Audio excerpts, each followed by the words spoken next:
Okay.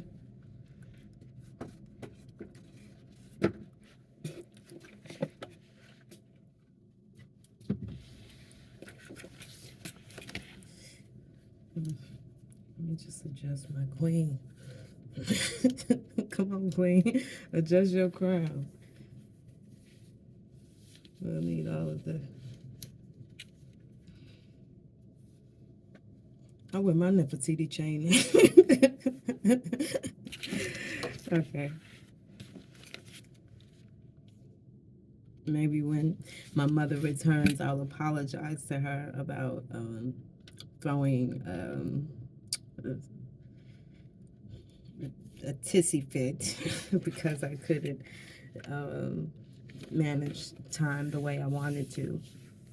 And then I, just took my own chain off and that she had just given me, gave it back to her like we were breaking up or something. She's not your boyfriend. Just talking about how I do when boyfriends give me gifts. Like if my husband was it. Well, here we go. Because I bought both of the rings, and with him returning his and me taking mine off, I was like, even though I bought them, I don't need your gifts. That don't hurt me. They wasn't my gifts. And I'm laughing like, well.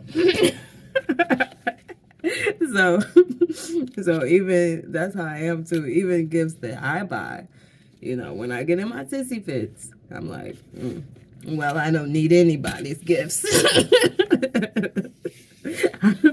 I need no material objects. Jesus, talk about Jesus. Jesus said, leave all of that stuff and come with me. And I'm like, yes, Jesus. Just because I'm in a tissy fit. The time like when he went in the temple and he started freeing the pigeons and stuff, and with the whip and stuff. That kind. Do you make my father's house a marketplace? That kind.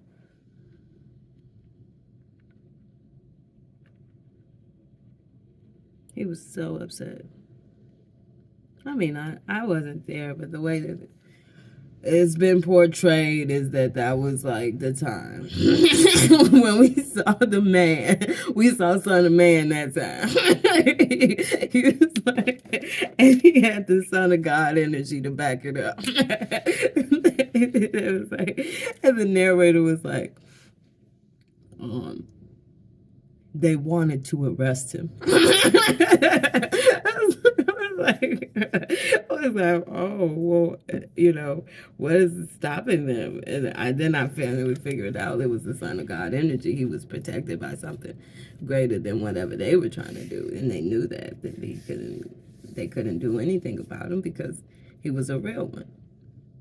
Now, here comes Caesar and his crew. We'll detain him.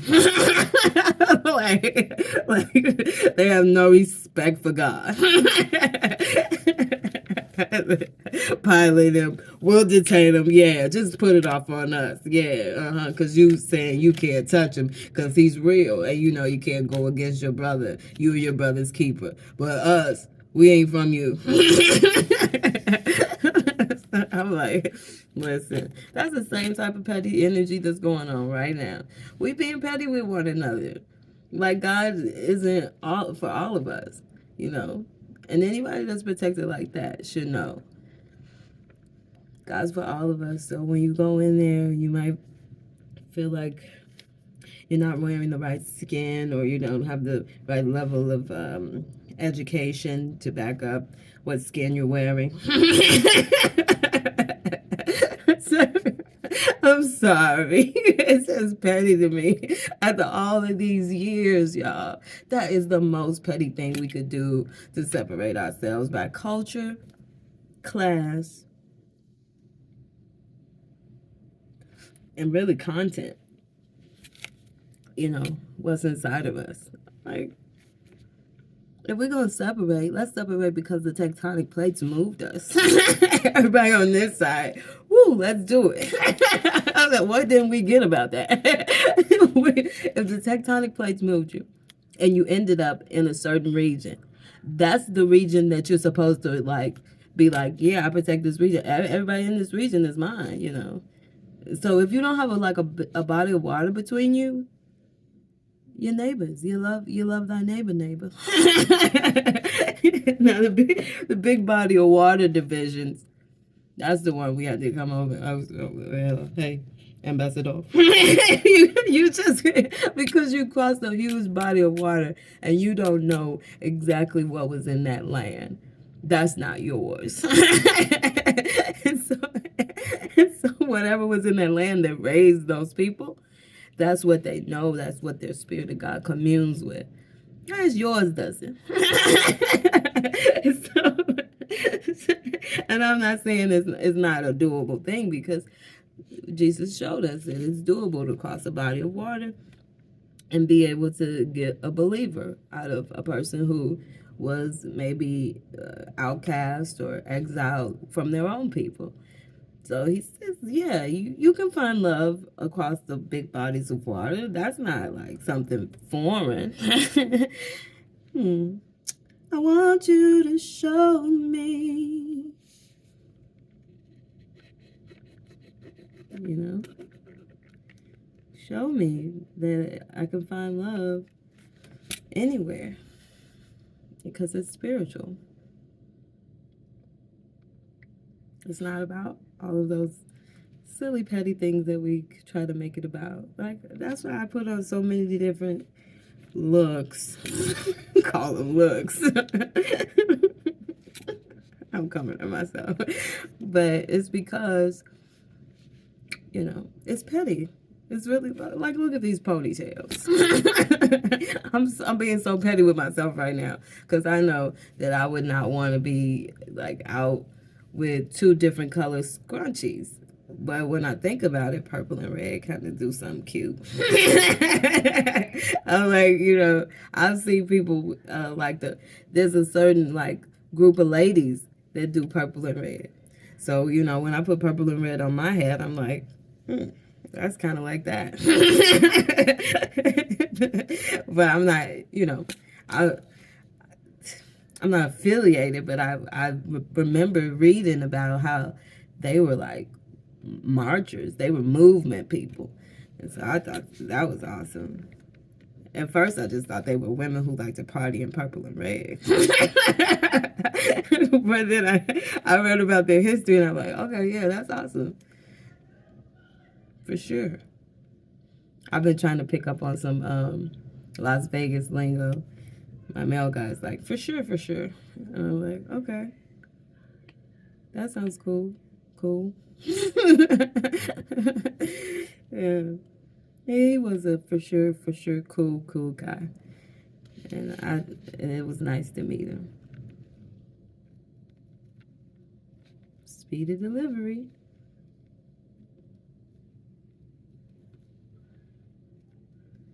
It's important that I go out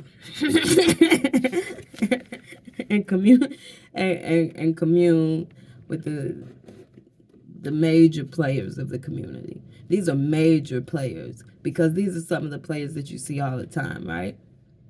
If you don't see them all the time, they're like, well, maybe they had a family emergency and they just decided they no longer wanted to work with the company.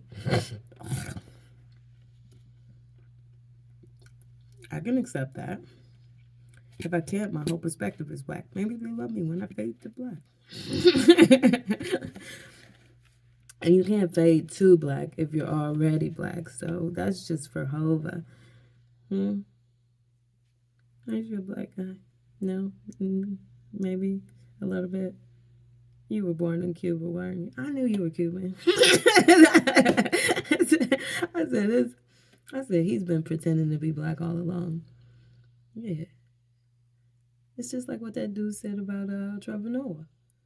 And I call him that dude because, well, he's a writer. He's funny.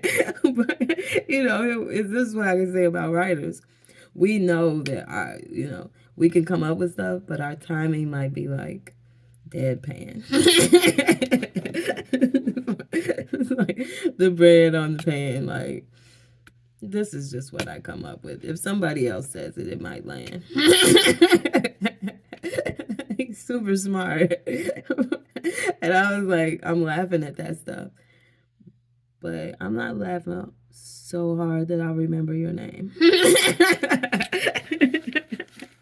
So that's how I know you're a writer. And you're possibly an Abraham. A pioneer. Because I've seen you for a long time, so it's possible. But what he said about Trevor Noah, that he's not an African. He's an African American. And we know those African Americans are. Here we go, Fox.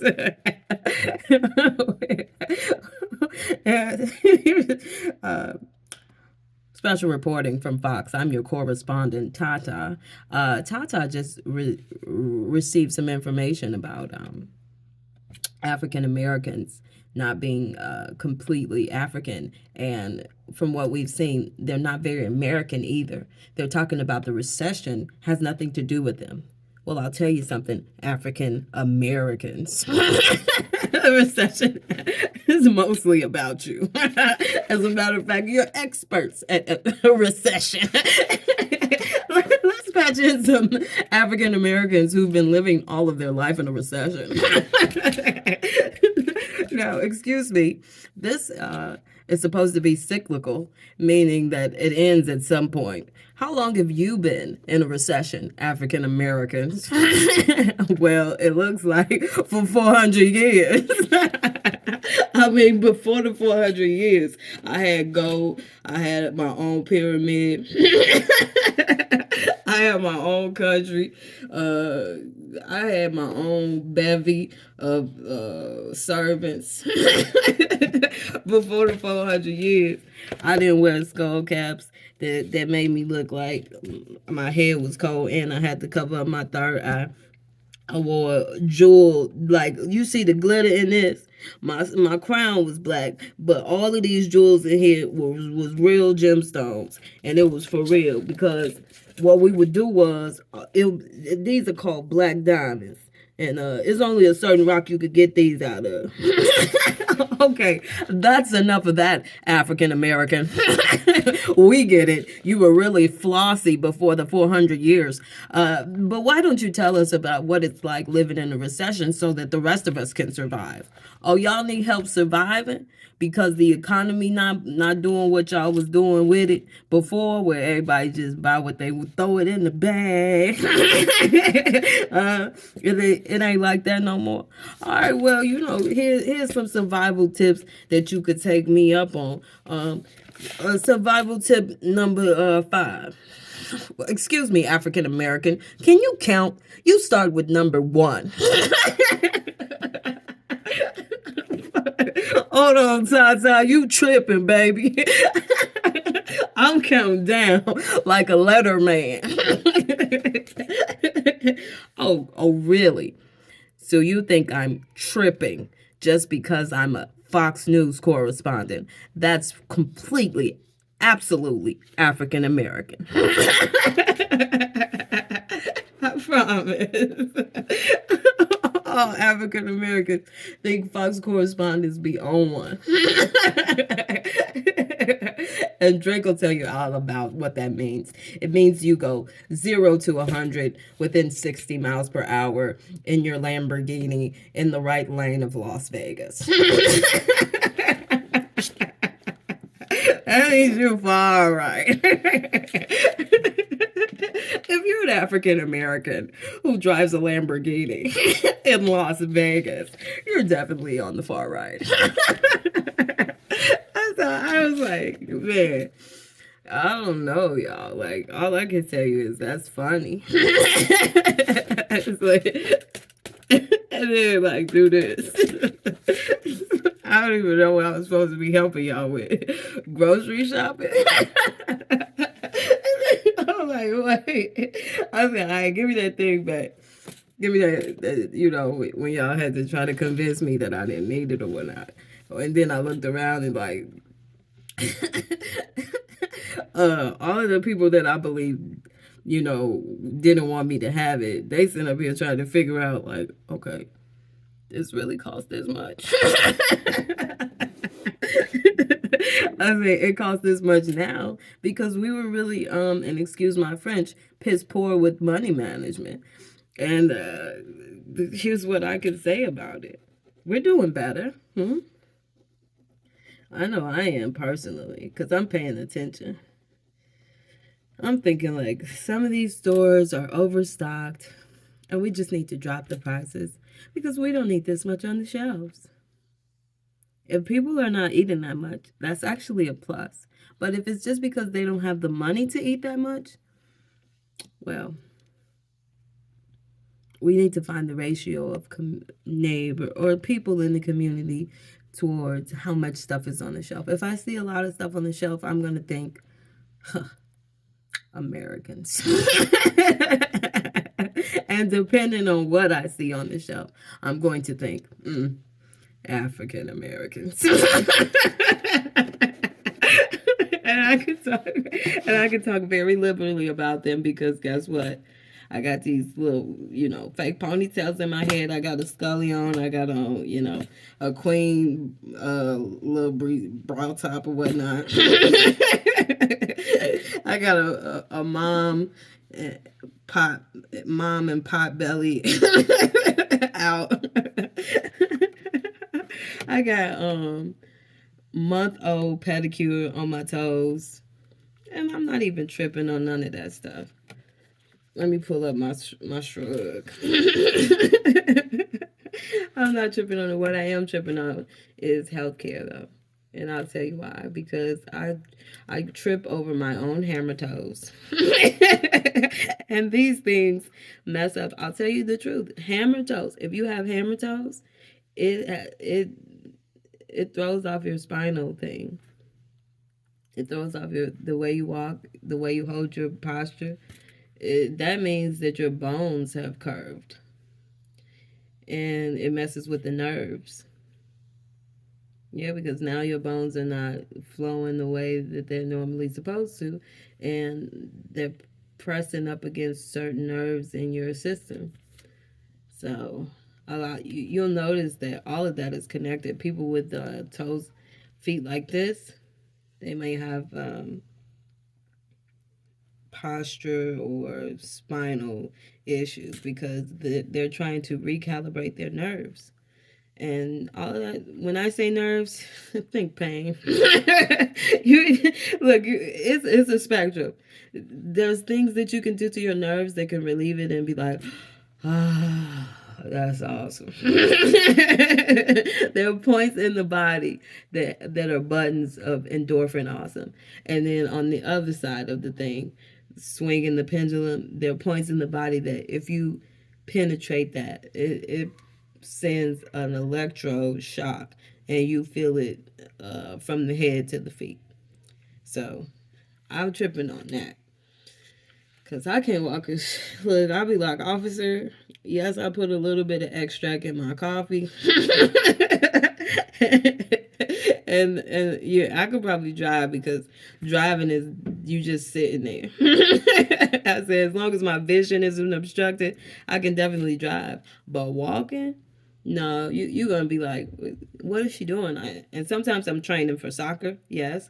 But sometimes I'm just, my feet are doing things that is just trying to hold my whole body up. And it gets to be too much for my feet. And I'll be like, oh, come on, don't fail me.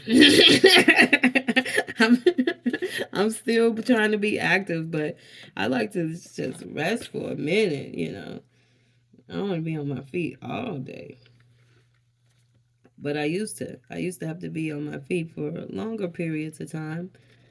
Not all day, but for a long time. So my body got used to doing that. And then when I just stopped, my body got used to doing that. And so a lot of times my body gets shocked. Like, Oh, you so you just gonna sit down again? I said, no. So my brain talks to my body like, no. My spirit be like, if she wants to, let her rest. So I think my brain is masculine because it goes like, you know, it's very mind, like, thought. Thinking. And then my spirit is more like, uh, if we didn't do it, we didn't do it. It's so compassionate with me, and I love my spirit to be like that. Like, do it, balance this out for me, because this thought mind is really like overworking me. And then there's my body. It's just a lump of meat. My body is just like a sack holding my spirit and my mind. And I'm like, I'll be grateful if somebody was to hug me or something. I said, hug this lump of meat because it really has been through a lot. And that's my brain talking. So I know it's true. Let's see. Oh goodness. Why did I even bring you up? I came in here, I know, to talk about the light blue. This is what I was talking about. Healthcare. Somebody care about my health. That's what I'm asking. Before I even dive into this, I need the person that I choose to care about my health. Like really Hippocratically or Socratically or Moses, like care about my health. Because one of the things that he saw, it wasn't just about like I don't want them to be locked up. It wasn't just about I don't want them to be slaves. It was also about like the deterioration of the people. Like if you go to wherever he was originally from and see them while they were in their natural habitat and the way they were thriving and beautiful and just full of life and health and energy, and then you see them over here in this starkly very different environment, and you can see like the death rate, the sickness, all of those things that you see after being oppressed and being beat down like that. So, it's not always just about the healthcare, but it is about like I really want somebody to care. When I come into whatever I'm about to open up, wherever I go, it's not about like what like what area you in or what you accept or don't accept. I want you to be a person of integrity that cares about helping people to be healthy for a long time and not just, I want to see you again. Like, or not just like, this is my job, so I sign off on it. But I really want it to be somebody that cares about health. And that they would care about their own health too. Like, I care about your health and I care about mine. And your health affects my health. Because if I know that you're healthy and you're in this with me, then that would tell me that you could even come in and share some things with me that I didn't know, and that would be healthy for me. Because I can't know everything as a healthcare provider. But, what I can do, what I do know, I can help you out with that. And if you know some things that would be helpful or beneficial for my health, I would love to hear them. Respect. Not to say like, the only time you can respect somebody when it comes in terms of health is if they have the same level of education as you. That's why I'm like, come on, man. Like that's so Fox corresponding with it. Like a lot of people know like a lot of stuff about healing and they don't have the paperwork. Just because they had to figure it out if they wanted to help whoever they loved or cared about, and it could have been themselves, but it could have been their children or somebody else's children that they loved and was taking care of. over the years, it just become like a natural way of being.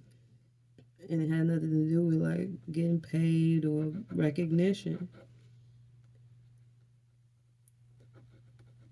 And I'm only addressing this because I keep hearing this. You're not a doctor. And I was like, yeah. But I play one on my Instagram. Excuse me. Can I see your chart? Okay. What kind of sexy doctor is this? Wait a minute. There are some sexy doctors out there. But I don't need to be one. I could just be one with ponytails. Okay. Okay, I'm going to use my patience with you, patient. Can you tell me why it is that it says here that you need English for adults? Huh? That's not a sickness, needing English. Oh, because you can't survive if you don't speak the language in the place that you're in. So how are you going to get anything done? Oh, okay. What do you need me to sign off on? Yes, I'm over 18. I can purchase tobacco. Don't let these ponytails fool you. You're super cute, you know. If I was single, I'd probably sign off on some more things that we could do after I get off, you know. I'm not talking about inappropriate things. I'm talking about just going to the bar, you do a karaoke, I'll have a shot. You know. Maybe I may have some water with bubbles if I really want to turn up. So I know, you know, the thing is, as a doctor, I care about what I put into my body. And I want you to care about what you put into your body, but you can have a good time, you know, if you want to get uninhibited and just allow for your practical thought pattern to dissipate. That's fine. I mean, it's okay. Everybody knows that. Once in a while, let's just pour some of that on the brain cells and make sure that they're just floating in it. And they're not thinking all they're doing is floating. And then you'll see how much joy you're able to be able to bring in. But it's only for a limited time off. I'm serious. I'm putting that in there for you. It's a limited.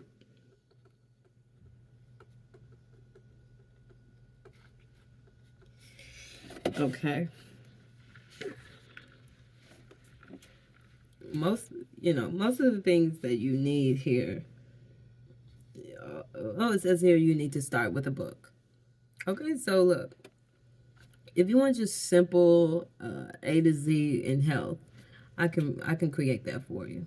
That's what you're looking for, an A to Z of health, just some simple one-liners. Okay. A is for asparagus. Asparagus. I'm not going to spell it because I don't have to prove to you that I went to medical school. I've already wrote in the little description box that I am not a doctor. My mother keeps reminding me, and I keep reminding her that because she keeps reminding me, we probably need a counselor. So C is for counselor. I didn't come up with a B yet. Let's see. A B is for books are good for health. If you can balance them on your head, it'll keep your spine raised. I tried this before. I was like, I'm gonna be healthy now. And I just started balancing stuff on the top of my head. And then I tried to elevate, like level up, and then go on one leg. Like I'm balancing things on the top of my head while standing on one leg. I was like, this is super healthy. And I felt joy doing it too. So those was like endorphins. I was doing it with friends though, so that's probably what the joy was about. Balance is healthy. And that's what the B could be for. Balance. C is for counsel. Counselor. A is for... What did I say?